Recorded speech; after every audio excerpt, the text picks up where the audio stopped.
lista que se leyó anteriormente, porque tengo que ser económico en palabras. La noticia que me dieron hace algunas semanas de esta nominación me debilitó tanto que me pescó una tremenda infección por un parainfluenza que me botó al hospital y me dieron de alta ayer, con la condición que me comprara un balón de oxígeno. Lo tengo frente a la cama y parece que me hubieran puesto el ataúd. Pues bien, cuando venía hacia acá recordaba antiguos años, antiguos tiempos, 80 años atrás, en este mismo salón, también lleno de gente. En esa misma fila tal vez estaba sentado mi papá y yo, tendría 8 años. Es que se terminaba la construcción de este edificio para la congregación salesiana. Y mi padre había sido el arquitecto. Estaba ahí sentado. Y me imaginaba que se le hubiera dicho en aquella oportunidad: ¿para qué ponen la congregación salesiana? Pongan el nombre mío.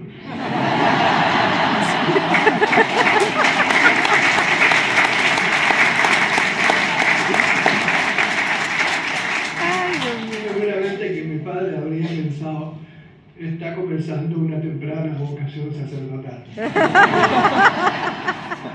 Pero no fue así. Se trató por otro lado, en un área tan intrascendente como era la desnutrición infantil. Enorme tarea. Yo creo que ha sido lo más trascendente que haya ocurrido en la historia de nuestro país. El esfuerzo de una enormidad de personas, académicos, no académicos, muchos otros, incluso personal funcionario, contribuyeron poderosamente a que esto fuera una realidad, su erradicación. Y ello ha traído tremendas consecuencias y beneficios para el desarrollo del país. No fue fácil darse cuenta de cuál era el problema de fondo. Debo recordar que en el año 1950 el país era extraordinariamente pobre, por las estadísticas de los más pobres de la región. Y la palabra desnutrición no se conocía. Y no se conocía porque no se tenía el concepto, ni se tenía el diagnóstico, ni se tenía tampoco los estudios de qué impacto producía esto en las personas, ni menos qué impacto producía en la sociedad. Fueron muchos años de investigación. Primero en el Hospital Arriarán, en la Cátedra de Pediatría de la Universidad de Chile, 15 o 20 años, y luego en la inauguración de nuestro instituto, que tuvo una anormal creación. Como se usaba en aquella época, partió de una toma.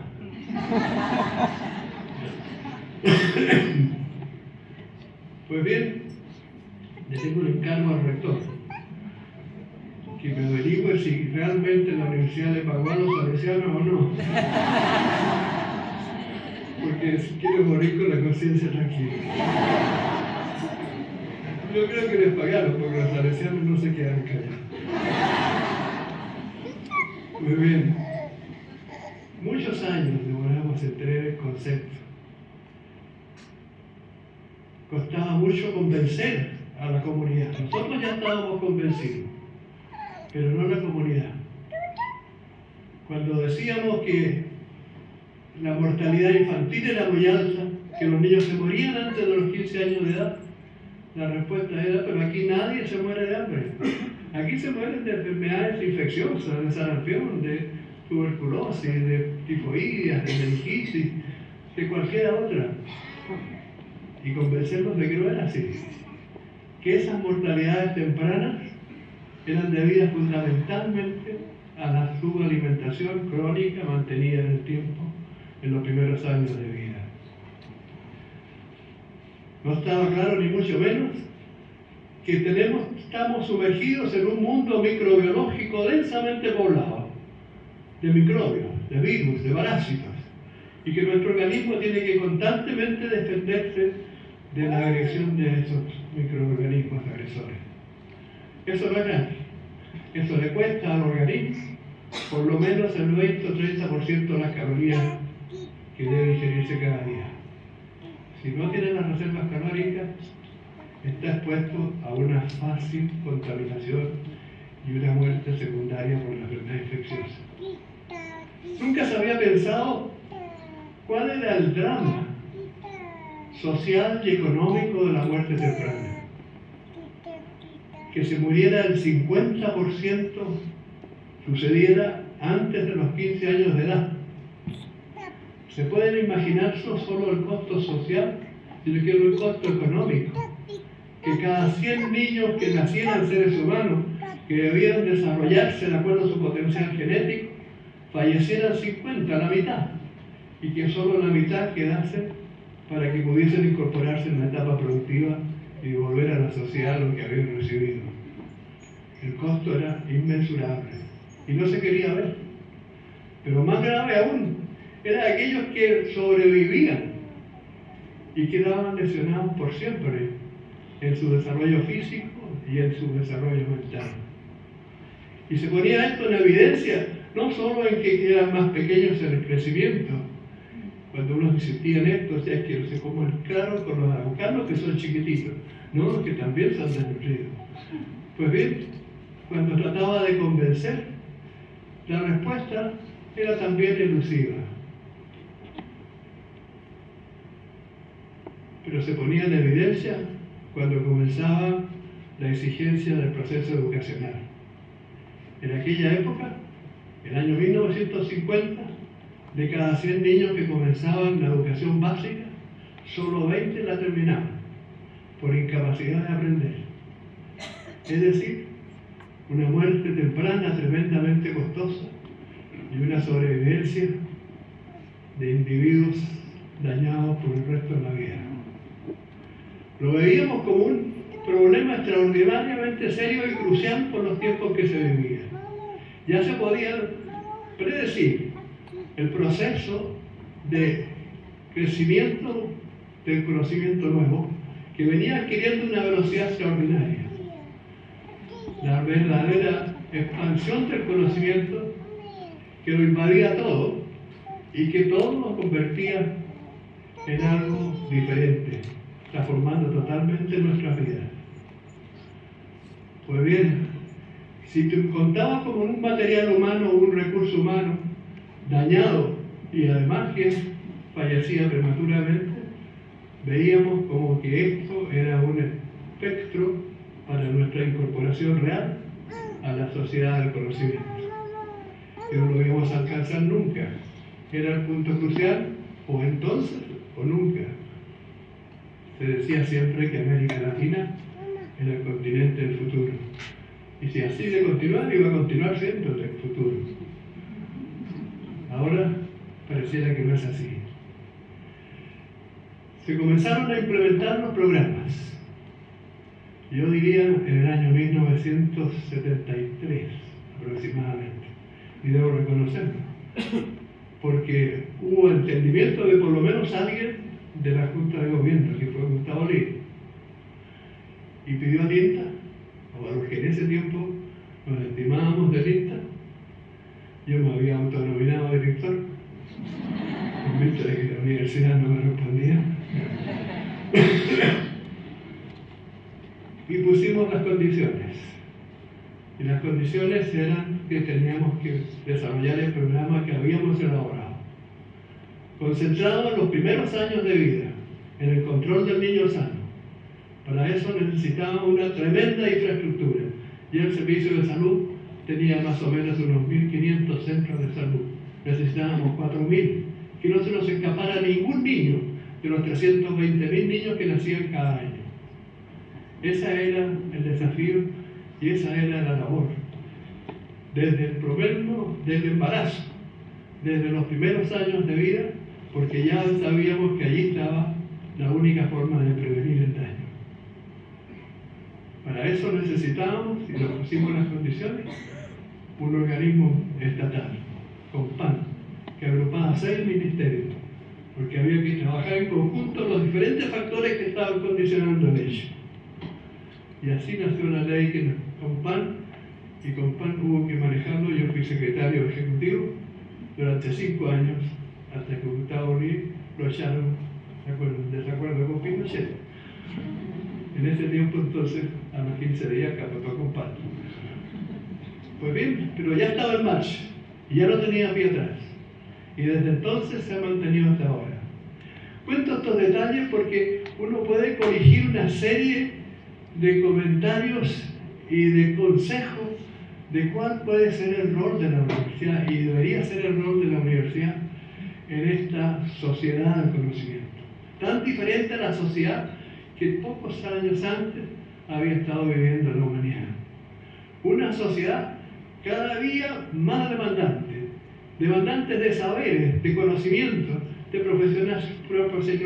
profesionalización. Me cuesta ver tomar agua.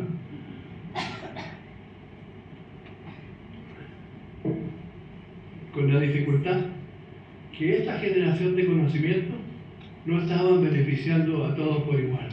Por el contrario, los que generaban el conocimiento en forma eficiente y lo aplicaban en forma eficiente a aquellas regiones del mundo, se pasaron a llamar desarrolladas. Y los que no eran capaces de generarlo ni de aplicarlo, pasaron a ser subdesarrolladas. El desafío estaba en esa diferencia en la generación y transformación del conocimiento. Y hago este comentario porque creo que la universidad, y específicamente la Universidad de Chile, debe sacar ciertas consecuencias del éxito de en la prevención de la desnutrición. Y la consecuencia que quiero corregir es que, si bien hasta hace ahora tal vez o pocos años la universidad se describía con 3 roles: la docencia, la extensión, la investigación, ahora tiene que agregar un 4º rol. En esta tremenda cambiante sociedad, en esta dinámica de la sociedad, en alguna forma tiene que ser capaz de poder proyectarse en los problemas que la sociedad tiene y en la solución de ellos. Y a través de eso, fijar como meta ya no la desnutrición, porque no existe, sino que mejorar la calidad de vida de todos los chilenos. Y eso es lo que ha sucedido. Es curioso. Después que desapareció la desnutrición, 1992, comenzó un repunte en la calidad de vida de los chilenos. Y lo que tiene en calidad de vida de hoy es muy distinto a lo que tenía en 1950. Quiero dar algunos datos. El ingreso per cápita en Chile en el año 1950 era de $400. Hasta el año 2012 parecía que íbamos a llegar a los $20.000. Las exportaciones de Chile eran $400 millones. En el año 2012 estábamos en $80.000 millones. La escolaridad del país era del 2% años de escolaridad como promedio. Hoy día estamos en 13, 14 años de escolaridad promedio. Y así sucesivamente. Los indicadores de salud ya no son el 50% de las muertes que ocurren antes de los 15 años de edad. No, es apenas el 2% de las muertes que ocurren antes de los 15 años de edad. Ya están siendo capacitados para poder expresar todo el potencial genético, poder incorporarse a la etapa productiva de la sociedad. Y eso es lo Chile de hoy, con esperanzas del desarrollo. Y yo creo que lo va a alcanzar. Y lo creo y lo aseguro, porque viendo los cambios sociales producidos, no me cabe ninguna duda que va a ser el camino. Hoy en día ha surgido una clase media que antes no existía, era mínima. Las estadísticas señalan que ya más del 50% de la población pertenece, según los sociólogos, a una clase media estabilizada. Que un 25% pertenece a una clase media todavía inestable, y la pobreza, que era del 60%, está en un 10%. Evidentemente que cambiar cambió la calidad de vida del chileno, no cabe ninguna duda. Que hay diferencias, sí, claro. Se han tratado de mejorar según algunos indicadores y uno puede ser también optimista que continuarán mejorando. Pero puedo sí también prevenir que nunca el mundo va a ser como el caso de los insectos y el caso de las hormigas y de las abejas. Porque allí todas las hormigas y las ovejas nacen de la misma madre y el genoma es igual. Los seres humanos tenemos un genoma muy semejante entre unos y otros. 20 millones de genes. Y los que nos dan la diferencia entre yo y algunos de ustedes, nomás son de 140. El que sea más alto, el que sea más inteligente o menos inteligente, más perseverante o menos perseverante. Y esa diferencia va a persistir hasta cuando tal vez lleguen tiempos en que se cambien los genes. No sé si eso va a ser posible. De allí es importante tener presente que el objetivo que hoy debe seguirse es lograr que el total de los que nacen en nuestro país tengan la posibilidad de expresar su potencial genético. Con eso tenemos que darnos por satisfechos. La igualdad de oportunidades requiere de primera etapa que se logre expresar la expresión del potencial verdadero genético. Hago esa reflexión con respecto a lo que tiene que suceder en nuestras universidades. En condiciones de su desarrollo, predecir a mediano y largo plazo es muy difícil. La contingencia política, la guerra por la fuerza de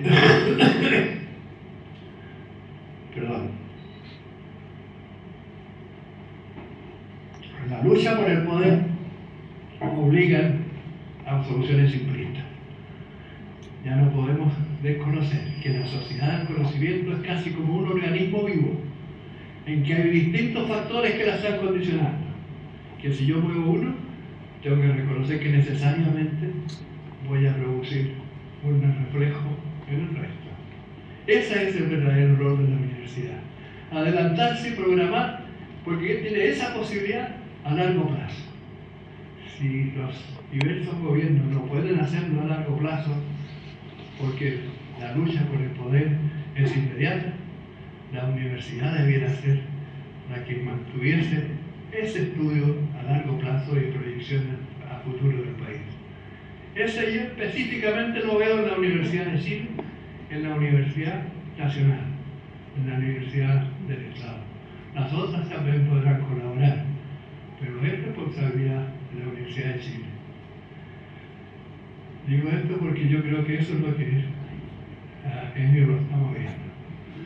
Y ya lo habíamos conversado. Unas 3 semanas atrás me convidó a que conversáramos y me puso en el duro aprieto de tener que responder si yo aceptaba llevar el nombre mío en la universidad.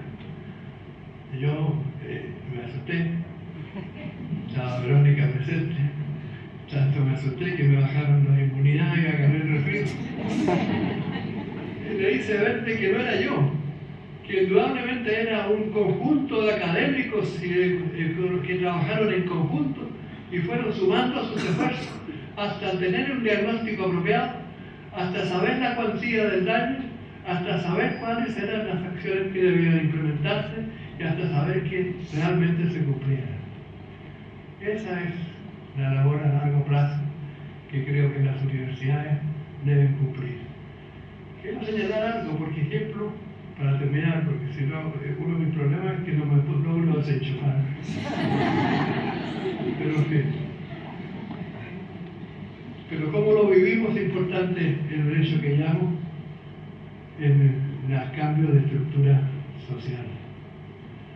Cuando desapareció la desnutrición, se creó un problema. El 100% de los niños de educación básica terminaron el 4º año y crearon una tremenda dependencia en educación. Y luego como una ola de tsunami. Terminado esto, presionó la ola sobre la educación media. Presionando la ola sobre la educación media, la demanda educacional fue de tal naturaleza que al Estado tuvo que reconocer: no soy capaz, que vengan los privados. Y como los privados iban a venir con el lucro, claro, llegaron. Y crearon y nacieron la ley de subsidio de la educación. Pero no paró allí la ola. Siguió y llegó a retumbar en las playas de la educación superior. En el año 1950 había 4 universidades: la de Chile, la Católica, la de Concepción y la de Valparaíso. Recibían 11.000 estudiantes. Malas, buenas, regulares, hoy en día están recibiendo 650.000 estudiantes al año. Ha habido un cambio dramático en Chile, y yo creo que fue consecuencia de haber levantado el tapón eliminando la desnutrición de los primeros años de vida. Eso es lo que esto ha hecho, eso es lo que se tienen que ustedes poner contentos con lo logrado. Le dije yo entonces a ellos: bueno, pongamos los 100 y tantos que ya pasaron por acá, que formaron nuestros equipos, ellos son los responsables. Pero como es abuelo y es italiano, dijo no. Aquí hay un beneficio adicional que hay que aprovecharlo. Hay que personalizar el éxito, porque así tenemos nosotros el que hizo el asunto dentro de la universidad. Entonces ganamos un plus. Era un buen argumento que yo no sabía si iba a convencer a los que en alguna forma lo habían hecho en realidad. Pero mi convencimiento es que si se logró es por el esfuerzo de todos. Muchas gracias.